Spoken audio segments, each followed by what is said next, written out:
नमस्कार, Radhe Radhe, good morning. आप सभी को एडुकेशन 365 पर पुनः स्वागत है। उम्मीद करता हूँ कि आप सब लोग ठीक ठाक हैं। आज की इस वीडियो में टोटल आपको 8 सवाल देखने को मिलेगा, इसलिए आप वीडियो को बिना स्किप करके फर्स्ट टू लास्ट देखिए। और अगर आपको वीडियो देखकर पसंद आए तो वीडियो पर लाइक शेयर कमेंट करना और चैनल को भी जरूर सब्सक्राइब कर देना। और वीडियो के अंत में जरूर बता देना कि आपने 8 में से कितने सवालों का सही जवाब कर सकते थे अगर आपने ये किया होता तो।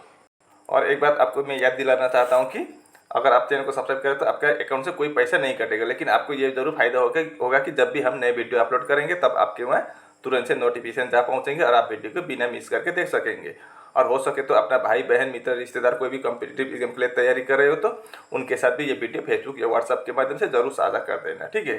तो आज हम प्रैक्टिस सेट 5 देखेंगे। इससे पहले अगर आपने प्रैक्टिस सेट 4 या पार्ट 4 को आपने मिस किया है तो वो आप चैनल पर जाकर जरूर चेक कर सकते हैं। 1 2 3 4 आपको सब मिलेंगे, ठीक है। तो अब हम आज का वीडियो स्टार्ट करते हैं। देखते हैं आज के पहले प्रश्न में क्या पूछा है। ये रहा आज का पहला प्रश्न। Find the missing number. लुप्त संख्या ज्ञात कीजिए। मतलब यहाँ पर क्वेश्चन मार्क है, यहाँ पर क्या आना चाहिए वही हमको निकालना है। अब नंबर को देखिए, बड़ा नंबर ऐसे देखे तो पीछे की तरफ है कि नहीं, तो हम इस तरह से बनाने के प्रयास करेंगे, ठीक है। मतलब हम यहाँ पर दो आगे का दो छोटे नंबर से हम किस तरह से पीछे का छोटा नंबर बड़ा नंबर ला सकते हैं वो बनाने के प्रयास करेंगे। इसका मतलब 5 और 9 से आप कुछ भी कीजिए, plus minus into divide square cube कुछ भी कीजिए, 56 लाना होगा। तो कैसे ला सकते हैं देखते हैं। तो मैं पहले ये बीच वाला नंबर लूँगा। तो बीच वाला में कितना है, 9 है, तो मैं 9 लिख दूँ। ये देखिए, अब 9 का स्क्वायर कर दूंगा तो 81 होगा। अगली बार मैं ये आगे का नंबर लूँगा, कितना है, 5 है, तो 5 का भी मैं स्क्वायर कर दूंगा। तो 5 का स्क्वायर कर दूँ तो 25 आता है। अगर मैं 81 से 25 को माइनस करूँ तो कितना होगा, 11 माइनस 5 6, 7 माइनस 2 5, 56। इस तरह से 56 लाया जा सकता है। अब अगला में इसी तरह से बनता है कि नहीं देखते हैं। यहाँ पर कितना है, बीच में 7 है, तो 7 का स्क्वायर कर देने से कितना होगा, 7 का स्क्वायर आपका 49। फिर अगला क्या है, 4 है, तो 4 का स्क्वायर कर देंगे। 4 का स्क्वायर कितना है, 16 होता है। इसमें भी माइनस कर दीजिए तो 9 माइनस 6 3, 4 माइनस 1 3, 33। लो आ गया है। अब यही लॉजिक से हम तीसरा वाला आराम से निकल पाएंगे। अब तीसरा वाला में बीच में कितना है, 11 है, तो 11 का स्क्वायर कर दूँ तो 121 होता है। फिर आगे 10 है, 10 का भी स्क्वायर कर दूँ तो 10 का स्क्वायर 100 होता है। अब 121 से 100 माइनस करेंगे तो कितना आएगा, 21 आएगा। यानी कि क्वेश्चन मार्क की जगह पर 21 होगा आंसर। डी ऑप्शन सही जवाब होगा, ठीक है। उम्मीद करता हूँ कि आप इसको अच्छी तरह से समझ गए होंगे। अब देखते हैं दूसरा प्रश्न है। यहाँ पर बोला है the ratio of 3 numbers is 3:4:5 and the sum of their squares is 1250। Find the sum of the numbers. मतलब 3 संख्याओं का अनुपात 3:4:5 है और उनके वर्गों का योग 1250 है। संख्याओं का योग ज्ञात कीजिए। तो इसको कैसे करेंगे, तो पहला नंबर, फर्स्ट नंबर,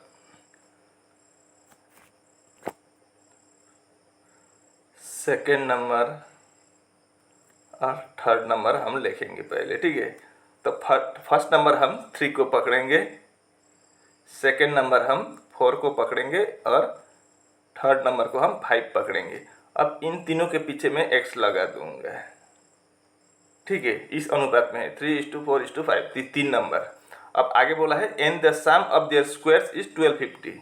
अगर इनका वर्ग कर दिया जाए और प्लस कर दिया जाए तो 1250 आएगा। मतलब इसका मतलब क्या है, 3x का स्क्वायर कर दीजिए प्लस 4x का, ये प्लस 4x का भी स्क्वायर कर दीजिए, फिर 5x का भी स्क्वायर कर दीजिए, तो कितना आएगा, 1250। तो टोटल कितना हुआ है, 3 + 4 से, रुकिए इसका स्क्वायर का वैल्यू बनाना पड़ेगा पहले। तो 3x² होल स्क्वायर का मतलब 9x² होता है, प्लस 4x का होल स्क्वायर बनाने का मतलब 4 × 4 16 x² होगा। इधर 25x² बराबर कितना होगा, 1250 होगा। अब इन सब को प्लस करेंगे तो 9 + 16 25 + 25 50 x² इक्वल टू कितना हुआ, 1250 हुआ है। तो एक्स स्क्वायर इक्वल टू कितना होगा 1250 डिवाइड बाई 50। अब 0 0 कटेगा। अब हम 5 से 125 को 25 बार काट सकते हैं। ठीक है, तो मतलब क्या है एक्स स्क्वायर बराबर कितना हुआ 25 हुआ। 25 का मतलब 5 का स्क्वायर। अब स्क्वायर स्क्वायर कर दीजिए, मतलब एक्स का वैल्यू कितना आया 5 आया। एक्स का वैल्यू कितना आया 5 आया। ठीक है, अब हमें जो बोला है वो करना पड़ेगा, तो मैं इसको पहले साफ कर दूंगा। ठीक है, तो x का वैल्यू कितना मिला हमें 5। तो फर्स्ट नंबर कितना है 3x है, तो 3 इंटू 5 कितना होगा, पहला नंबर आपका 15 होगा। दूसरा नंबर कितना है 4x है, मतलब 4 इंटू एक्स का वैल्यू 5 है, तो इंटू 5 कर दीजिए, 4 इंटू 5 20।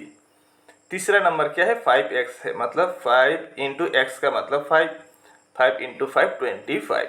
अब इन तीनों का योग पूछा है हमें प्लस, तो कितना होगा 5 + 5 10 का 0 कैरी ओवर 1, 2 + 2 4 + 1 5 और कैरी ओवर 1 6, 60 होगा उन तीनों का योग, यानी कि सी ऑप्शन बिल्कुल सही जवाब। उम्मीद करता हूँ कि आप इसको भी अच्छी तरह से समझ गए होंगे।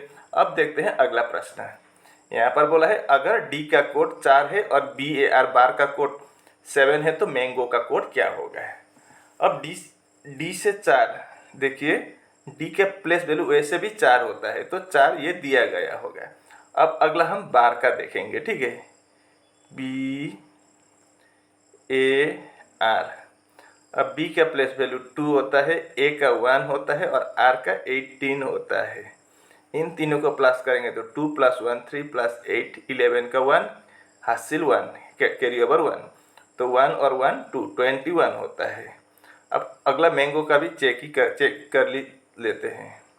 तो MANGO, M का 13 होता है, A का 1 होता है, N का 14, G का 7 और O का 15।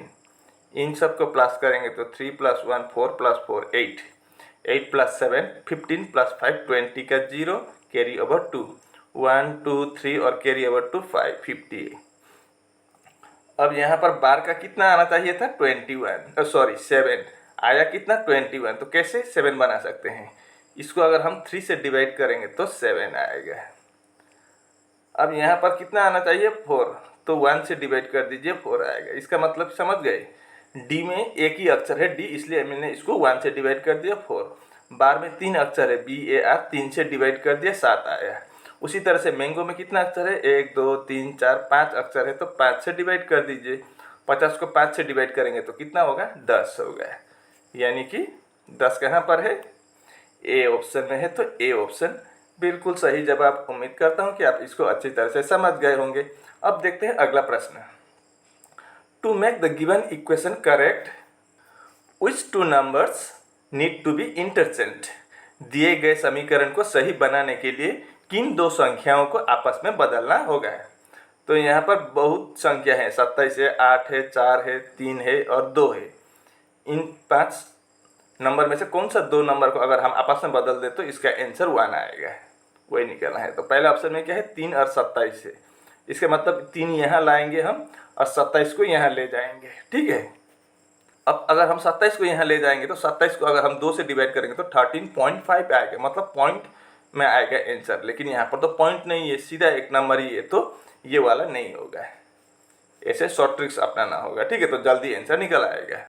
अब हम दूसरे वाले को देखते हैं। 4 और 3 को आपस में बदलना है बोला है, तो 4 के जगह पर हम यहाँ पर 3 लिख के देखते हैं और 3 के जगह पर 4। अब 4 को तो हम वैसे भी 2 से डिवाइड कर सकते हैं, तो बनता है कि नहीं देखते हैं। ठीक है, तो 27 का 27 माइनस 8 इंटू 3 माइनस, पहले हम डिवाइड करेंगे क्योंकि बोनस यहाँ पर लागू होता है। तो 4 को अगर हम 2 से डिवाइड करेंगे तो 2 होगा, इससे 1 आएगा कि नहीं देखते हैं। अब इधर कितना हुआ 27 का 27 डिवाइड के बाद इंटू करते हैं, तो 8 into 3 24 minus 2, 27 minus 24 minus 2 minus 26। अब हम 27 से 26 को माइनस करेंगे तो हमें कितना मिलेगा 1 मिलेगा। लो 1 आ गया, मतलब अगर हम 4 और 3 को आपस में बदल दें तो दिए गए समीकरण सही हो गए। बी ऑप्शन बिल्कुल सही जवाब। इस सवाल को देखिए, फाइंड द ओड वन। विषम को ज्ञात कीजिए। तो इन चारों में से ABCD में से कौन सा वाला ओड होगा यानी कि विषम होगा, वही हमको निकालना है। तो कैसे इसको पता करेंगे, देखिए पहले मैं A वाला का बनाता हूँ, ठीक है। A वाले में क्या है, 10:110 है। तो मैं अगर 10 × 11 कर दूँ तो 110 आ जाएगा। अब B वाला में देखिए 11 और 143 है, तो 11 × 13 कर दूँ तो 143 आता है। C में देखिए 12 × 14 कर दूँ तो 168 आता है। और D में देखिए 15 × 17 कर दूँ तो 255 आता है। तो इन चारों में से कौन सा वाला विषम हो गया। अब देखिए आपका A वाला में क्या हुआ है, 10 और अगला नंबर 11, दो आपस में मल्टीप्लाई करने के बाद, सॉरी ये 100 नहीं होगा, 110 होगा, 110 आया, ठीक है। लेकिन यहाँ पर 11 और 13 दो नंबर का गैप है। अब इधर देखिए 12 और 14 दो नंबर का गैप है, इधर 15 और 17 दो नंबर का गैप है। इनटू करने पर ये आया, इसमें ये आया, इसमें ये आया, तो यहाँ पर लेकिन एक नंबर का गैप है। तो इन चारों में से आपका A वाला विषम हो जाएगा, ठीक है। बाकी सब में क्या है, दो का डिफरेंस करके इंटू करने पर ये पीछे वाला नंबर आ रहा है, लेकिन पहले वाले में एक का डिफरेंस इंटू करने पर पहला नंबर पीछे का नंबर आ रहा है। तो A ऑप्शन बिल्कुल सही जवाब होगा, ठीक है। अब इस सवाल को देखिए, from the given alternative words select the word that cannot be form using the letters of the below word. दिए गए वैकल्पिक शब्दों में से उस शब्द का चयन करें जिसे नीचे दिए गए शब्द के अक्षरों का उपयोग करके नहीं बनाया जा सकता है। मतलब यह कंप्लीट में 1 2 3 4 5 6 7 8 अक्षर है। तो इनमें से कुछ अक्षर निकाल के इन चार ऑप्शन में से कौन सा वाला शब्द नहीं बनाया जा सकता है, वही बनाना, पता करना होगा। तो पहले वाला में टेलीकॉम है, बनता है कि नहीं देखते हैं। T है, E है, L है, E है, TELECOM, टेलीकॉम तो बनता है, तो ये नहीं होगा। जो नहीं बनता है वो पूछा है, तो पहला वाला टेलीकॉम तो बन रहा है, तो ये नहीं होगा, ठीक है। अब हम दूसरा वाला चेक करेंगे, टेम्पल है, TEMPLE, टेम्पल भी बन रहा है, तो ये भी नहीं होगा। अब तीसरा वाला देखिए, इलेक्ट, ELECT, इलेक्ट भी बन रहा है। अब चौथे वाले देखते हैं, प्लेट है, PLA नहीं है, मतलब आपका D वाला प्लेट नहीं बनेगा। ये दिए गए कंप्लीट वर्ड के अक्षर से बनाने पर प्लेट नहीं बनेगा, बाकी तीन बनेगा, तो हमारा प्लेट आंसर होगा, D ऑप्शन बिल्कुल सही जवाब। अब इस सवाल को देखिए, find the missing number in the given series. दी गई श्रृंखला में लुप्त संख्या ज्ञात कीजिए। तो यहाँ क्वेश्चन मार्क की जगह पर क्या आएगा, वही हमको निकालना है। तो क्या है नंबर, देखिए 2.3, अगला 15.9, फिर 79.6, फिर 423, तो अगला क्या है। तो हमें क्या करना पड़ेगा, इसके साथ इसका डिफरेंस इस तरह से हमें देखना होगा। अब देखिए नंबर में अंतर बहुत बढ़ता जा रहा है, तो इसको हम इंटू से बनाएंगे, ठीक है।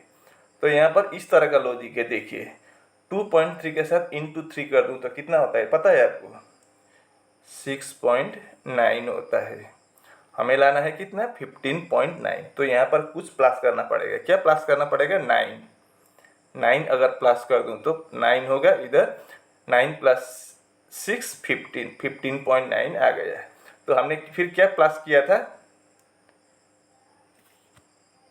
9 प्लस किया था, तो 9 का मतलब क्या है, 3 का स्क्वायर है, तो 3 + 3 स्क्वायर, 2 × 3 कितना होता है, 2.3 × 3 6.9, फिर प्लस कितना, 3 स्क्वायर, 3 स्क्वायर का मतलब 9, तो 6.9 + 9 करेंगे तो 15.9 ये आ गया।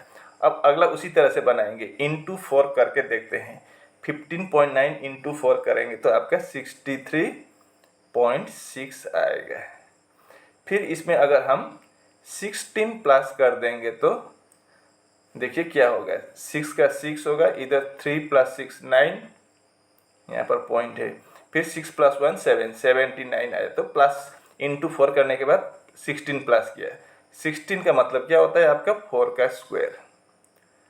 तो उसी तरह से अगली बार हम इंटू 5 करेंगे, तो 79.6 × 5 करेंगे तो कितना होगा, 398 होगा। तो इस बार हम 5 का स्क्वायर बना देंगे, तो 5 का स्क्वायर कितना होता है, 25 होता है। अब इनको भी प्लस करके देखिए, 8 + 5 13 का 3 हासिल 1, तो 9 + 2 11 + 1 12 का 2 कैरी ओवर 1, 3 + 1 4, 423 आ गया। ठीक है, अब यही लॉजिक के तहत अगली बार हम इंटू 6 करेंगे। तो इंटू 6 कितना होता है, 423 इंटू 6 करेंगे तो 25 38 होगा। अब फिर हम यहाँ पर 6 स्क्वायर प्लस कर देंगे यानी कि 36। अब इसको प्लस करने पर कितना आएगा, 8 + 6 14 का 4 हासिल 1, 3 + 3 6 + 1 7, 25 का 27 मतलब 2574 होगा आंसर। ये आपका 2574 बी ऑप्शन में दिया हुआ है, तो बी ऑप्शन बिल्कुल सही जवाब। उम्मीद करता हूँ कि आप इसको अच्छी तरह से समझ गए होंगे। अब देखते हैं अगला प्रश्न। यहाँ पर बोला है Kartik works from point A to B with 50 km/h speed and returns from B to A with 30 km/h। Find his average speed. Kartik बिंदु ए से बी तक 50 km/h की गति से चलता है और बी से ए तक 30 km/h की गति से लौटता है। उसकी औसत गति ज्ञात कीजिए। मतलब क्या है, मान लीजिए कार्तिक यहाँ ए पॉइंट से बी पॉइंट जाता है, तो कितने में स्पीड से गया है, 50 km/h की गति से, और लौटते समय कितना का स्पीड से लौटा है, 30 km/h की स्पीड से। अब हमें इसका औसत स्पीड निकालना है, एवरेज स्पीड। तो ज़्यादातर लोग क्या करते हैं, यहाँ पर जाते वक्त कितना 50, आते वक्त का कितना है 30, तो कितना हुआ 80 हुआ है। तो आते वक्त और जाते वक्त मतलब 2 बार अप डाउन हुआ है, तो 2 से डिवाइड कर देंगे तो 40 होगा 80 को, तो 40 को टिक कर देंगे तो ये गलत होगा। इस तरह से नहीं निकालते हैं एवरेज स्पीड, याद रखना। ठीक है, अब इसके लिए क्या करना पड़ता है, देखिए अब जाते वक्त के टाइम 50 है तो छोड़ दीजिए, इसको हम x पकड़ेंगे, और लौटते वक्त के टाइम क्या है, लौटते वक्त की स्पीड 30 है, इसको 30 छोड़ दीजिए, y पकड़ेंगे। तो इसका फार्मूला क्या होता है, एवरेज स्पीड बराबर, या इनिशियल स्पीड, एवरेज स्पीड बराबर क्या होगा, 2 × x × y divide by x + y। ठीक है, ये फार्मूला याद रखना है। तो 2 × x का वैल्यू कितना है, 50 है, 50 कर दीजिए, इंटू y का वैल्यू कितना है, 30 है, और नीचे 50 + 30 होगा, x + y का मतलब। ठीक है, अब आगे इसको ऐसे बनाना, मैं इसको इस साइड बना के दिखाता हूँ। ऊपर का इंटू मत करना, जैसा है वैसे ही छोड़ दीजिए, इंटू 30 है ना। अब नीचे का प्लस कर दीजिए, 50 + 30 कितना होगा, 80 होगा। अब 0 और 0 कटेगा। अब 2 से हम 8 को 4 बार काट सकते हैं, फिर 2 से कटेंगे तो 4 को 2 बार, और 50 को 2 से कटेंगे तो 25 बार। तो ऊपर कितना बचा है, 25 × 3 कितना होता है, 75, और नीचे कितना बचा है, 2 बचा है। तो अगर हम 75 को 2 से डिवाइड करेंगे तो कितना होगा, 37.5, मतलब उसका स्पीड कितना है, 37.5 km/h। ए ऑप्शन बिल्कुल सही जवाब होगा। ठीक है, उम्मीद करता हूँ कि आप इसको भी अच्छी तरह से समझ गए होंगे। और इसी के साथ आज का वीडियो यहीं पर समाप्त होता है। आप सभी को ध्यानपूर्वक वीडियो देखने के लिए धन्यवाद। अगर आपको वीडियो देखकर पसंद आए तो वीडियो पर लाइक शेयर कमेंट करना, और चैनल को भी जरूर सब्सक्राइब कर देना। मैं ऐसे मुद्दे लेकर अगले वीडियो में कल फिर हाजिर हूँगा। तब तक के लिए मुझे विदा दीजिए। आपका दिन शुभ हो। राधे राधे।